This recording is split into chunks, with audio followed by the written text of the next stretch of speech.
ಹೊಸದಕ್ಕಿಂತ digital ಸುದ್ದಿವಾಹಿನಿಯ ರೇಷ್ಮೆ ರಾಜನೀತಿ ಕಾರ್ಯಕ್ರಮದ ವೀಕ್ಷಕರೆಲ್ಲರಿಗೂ ನಮಸ್ಕಾರ. ಡೊನಾಲ್ಡ್ ಟ್ರಂಪ್ ಹುಡುಗಾಟಕ್ಕೆ ಮೋದಿ ತಿರುಗೇಟು. ಅಮೆರಿಕದ ಅಧ್ಯಕ್ಷ ಡೊನಾಲ್ಡ್ ಟ್ರಂಪ್ ಮೋದಿಯವರಿಗಿಂತ ವಯಸ್ಸಲ್ಲೂ ರಾಜಕೀಯ ಅನುಭವದಲ್ಲೂ ಹಿರಿಯರಿರಬಹುದು. ಅದಷ್ಟೇ ಅಲ್ಲ, ಇದೀಗ ಸತತವಾಗಿ ಮೂರನೇ ಅವಧಿಗೆ ಭಾರತದಂತಹ ಅತಿದೊಡ್ಡ ಪ್ರಜಾಪ್ರಭುತ್ವ ರಾಷ್ಟ್ರದ ಪ್ರಧಾನಮಂತ್ರಿ ಆಗಿರುವ ನರೇಂದ್ರ ಮೋದಿ ಅವರಿಗಿಂತ ಸುಮಾರು 32 ಕೋಟಿ ಜನಸಂಖ್ಯಾ ಬಾಹುಳ್ಯವುಳ್ಳ, ಆದರೆ 240 ವರ್ಷಗಳಷ್ಟು ಸುದೀರ್ಘ ಇತಿಹಾಸವುಳ್ಳ ಅತ್ಯಂತ ಪುರಾತನ ಪ್ರಜಾಪ್ರಭುತ್ವ ರಾಷ್ಟ್ರದ ಅಧ್ಯಕ್ಷನಾಗಿರೋ ಡೊನಾಲ್ಡ್ ಟ್ರಂಪ್ ಮೋದಿಗಿಂತ ಸಾಕಷ್ಟು ಶ್ರೀಮಂತರು. ಅವ್ರಿಗೆ ಪಿತ್ರಾರ್ಜಿತ ಆಸ್ತಿ, ಬಿಸಿನೆಸ್ ಲೋಕದಿಂದ ಗಳಿಸಿದ ಆಸ್ತಿ ಪಾಸ್ತಿ ಯಾವುದಕ್ಕೂ ಏನೂ ಕಡಿಮೆ ಇಲ್ಲ. ಅವ್ರು ಎಷ್ಟು ಗಳಿಸಿದ್ರು ಅದ್ರ ಜೊತೆಗೇನೆ ಅಷ್ಟೇ ಕಳ್ಕೊಂಡಿದ್ದು ಉಂಟು. ಒಂದ್ಸಾರಿ ಅವರು ತಮ್ಮ ಇಡೀ ಬಿಸಿನೆಸ್ ಜಗತ್ತಿನ ದಿವಾಳಿಕೋರತನವನ್ನು ಕೂಡ ಘೋಷಿಸಿಕೊಂಡಿದ್ದುಂಟು. ಇನ್ಸಾಲ್ವೆಂಟ್ ಕೇಸ್ಗಳನ್ನು ಕೂಡ ಎದುರಿಸ್ತಾ ಇದ್ರು ಅಂತ ಅವರ ಚರಿತ್ರೆ ಹೇಳುತ್ತೆ. ಸ್ವತಃ ಒಬ್ಬ ಶ್ರೀಮಂತ ತಂದೆಯ ಮಗನಾದ ಡೊನಾಲ್ಡ್ ಟ್ರಂಪ್ ಮುಂದೆ ಅಮೆರಿಕದಲ್ಲಿ ಕಸಿನೋಗಳ ಮಾಲೀಕ, ಒಂದು ಸರಣಿ ಕಸಿನೋ ಅಡ್ಡೆಗಳ, ಜೂಜಾಟದ ಅಡ್ಡೆಗಳ ಮಾಲೀಕನಾಗಿದ್ರು. ಜೊತೆಗೆ ರಿಯಲ್ ಎಸ್ಟೇಟ್ ವ್ಯಾಪಾರದಲ್ಲೂ ಸಾಕಷ್ಟು ಸಿರಿವಂತಿಕೆ ಸಂಪತ್ತು ಗಳಿಸಿದ್ರು. ಅದಾದ ನಂತರ ರಾಜಕಾರಣಕ್ಕೆ ಪ್ರವೇಶ ಮಾಡಿದ್ರು. ಹೀಗಾಗಿ ಡೊನಾಲ್ಡ್ ಟ್ರಂಪ್ಗೆ ವೃತ್ತಿ ರಾಜಕಾರಣದ ಬಗ್ಗೆನೆ ಒಂದು ವಿಚಿತ್ರವಾದ ಒಂದು ಅಸಡ್ಡೆ ಮತ್ತು ಸೆನಕತನ. ಅವರ ಮೊದಲ ಅವಧಿಗೆ ಅಧ್ಯಕ್ಷರಾದಾಗಲೂ ಅಷ್ಟೇ, ಇದೀಗ ಒಂದು ಅವಧಿ ನಂತರ ಮತ್ತೊಂದು ಅವಧಿಗೆ ಪ್ರಚಂಡ ಬಹುಮತದ ಗೆದ್ದು ಬರುವಾಗಲೂ ಅಷ್ಟೇ, ತಮ್ಮ ಪ್ರಚಾರ ಭಾಷಣದ ಉದ್ದಕ್ಕೂ ಈ ವೃತ್ತಿ ರಾಜಕಾರಣಿಗಳ ವ್ಯಕ್ತಿತ್ವ, ಪ್ರವೃತ್ತಿ ಮತ್ತು ಅವರ ದೌರ್ಬಲ್ಯಗಳನ್ನ ಛೇಡಿಸಿಕೊಂಡೇ ಅವರು ಮತದಾರರ ಮನಸ್ಸು ಗೆಲ್ತಾ ಬಂದಿದ್ರು. ಅದರಲ್ಲಿ ಇವತ್ತು 80ರ ಹರೆಯಕ್ಕೆ ಸಮೀಪಿಸ್ತಿರೋ ಈ ಡೊನಾಲ್ಡ್ ಟ್ರಂಪ್ ಈ ಎರಡನೇ ಅವಧಿಗೆ ಮತ್ತೆ ಬಂದಾಗ್ಲಂತೂ ಯಾವುದೇ ವಿಷಯವನ್ನ ಗಂಭೀರವಾಗಿ ತಗೊಳ್ತಾ ಇಲ್ಲ.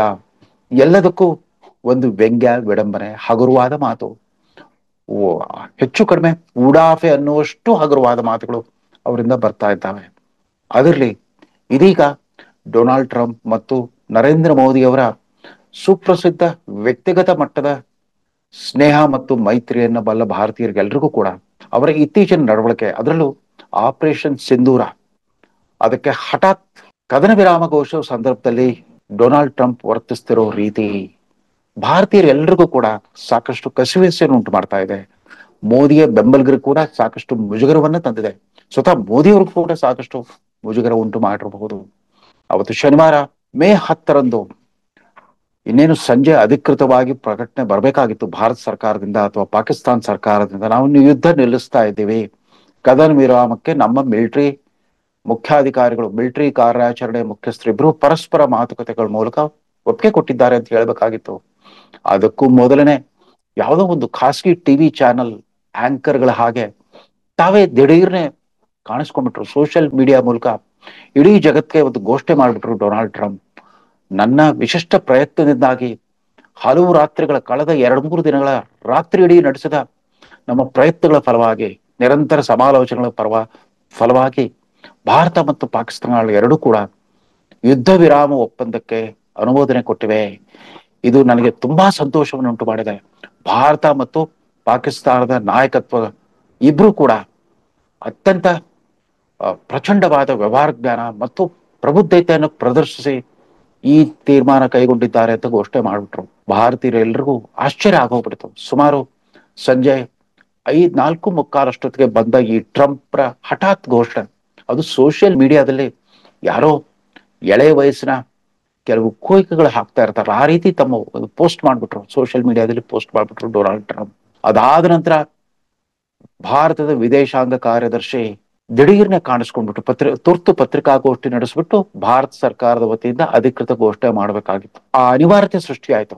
ಯಾಕೆ ಅಂತಂದ್ರೆ ಇವತ್ತು ಮಧ್ಯಾಹ್ನ 3:35ಕ್ಕೆ ಪಾಕಿಸ್ತಾನದ DGMO, ಮಿಲಿಟರಿ ಕಾರ್ಯಾಚರಣೆಗಳ ಮಹಾಪ್ರಧಾನ ನಿರ್ದೇಶಕರು ನಮ್ಮ ನಿರ್ದೇಶಕರನ್ನ ಸಂಪರ್ಕಿಸಿದ್ರು. ಅವರಿಬ್ಬರ ನಡುವೆ ನೇರವಾದ ಮಾತುಕತೆ, ವಿಚಾರ ವಿನಿಮಯ ಆದ ನಂತರ, ಅಭಿಪ್ರಾಯ ವಿನಿಮಯವಾದ ನಂತರ ಎರಡೂ ದೇಶಗಳು ಈ ಸಂಜೆ 5 ಗಂಟೆಗೆ ಜಾರಿ ಬರುವ ಹಾಗೆ ಕದನ ವಿರಾಮಕ್ಕೆ ಒಪ್ಕೊಂಡಿದ್ದೇವೆ ಅಂತ ಒಂದು ಸಂಕ್ಷಿಪ್ತ ಹೇಳಿಕೆಯನ್ನು ಮಾಡಿಬಿಟ್ಟು ನಿರ್ಗಮಿಸಬೇಕಾಗ್ತತ್ತು. ಡೊನಾಲ್ಡ್ ಟ್ರಂಪ್ ಮಧ್ಯಸ್ಥಿಕೆ ಅದು ಅಪೇಕ್ಷಣೀಯೋ ಅನಪೇಕ್ಷಣೀಯೋ, ಆದರೆ ಅದಕ್ಕೆ ಪೂರಕವಾಗಿ ರಾತ್ರಿ ಪಾಕಿಸ್ತಾನದ ಕಡೆಯಿಂದ ಡೊನಾಲ್ಡ್ ಟ್ರಂಪ್ ಅವ್ರಿಗೆ ಕೃತಜ್ಞತೆ ಹೇಳುವ ಭಾಷಣ ಬಂತು.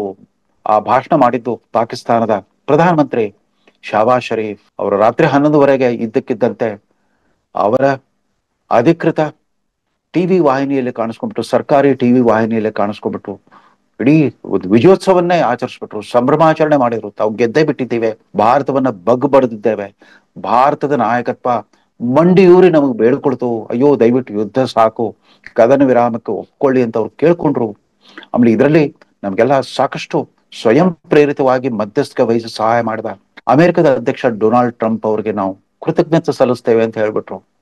ಹೀಗಾಗಿ ಮತ್ತಷ್ಟು ಉತ್ತೇಜಿತರಾದ ಟ್ರಂಪ್ ಮಹಾಶಯರು ಸುಮ್ಮನೆ ಕೂತ್ಕೊಳ್ಳಿಲ್ಲ. ನಿನ್ನೆ ಕೂಡ ದಿಢೀರ್ನೆ ಇನ್ನೇನು ಭಾರತದ ಪ್ರಧಾನಮಂತ್ರಿಯವರು ರಾಷ್ಟ್ರವನ್ನು ಉದ್ದೇಶಿಸಿ ಈ ಮಿಲಿಟರಿ ಕಾರ್ಯಾಚರಣೆ ಬಗ್ಗೆ ಒಂದು ಸಂದೇಶವನ್ನ ಬಿತ್ತರಿಸಿದ್ದಾರೆ ಅನ್ನೋದು ಗೊತ್ತಾದ ಮೇಲೂ ಕೂಡ, ಯಾಕಂದ್ರೆ ಮಧ್ಯಾಹ್ನದಿಂದನೇ ಸರ್ಕಾರದ ವತಿಯಿಂದ ಈ ಕಾರ್ಯಕ್ರಮದ ಘೋಷಣೆ ಆಗಿತ್ತು.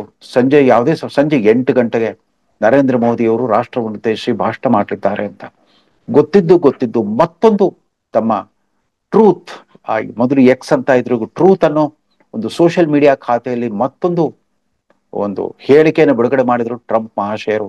ಅಷ್ಟೇ ಅಲ್ಲ, ವಿಡಿಯೋ ಸಂದೇಶ ಕೂಡ ಕೊಟ್ರು.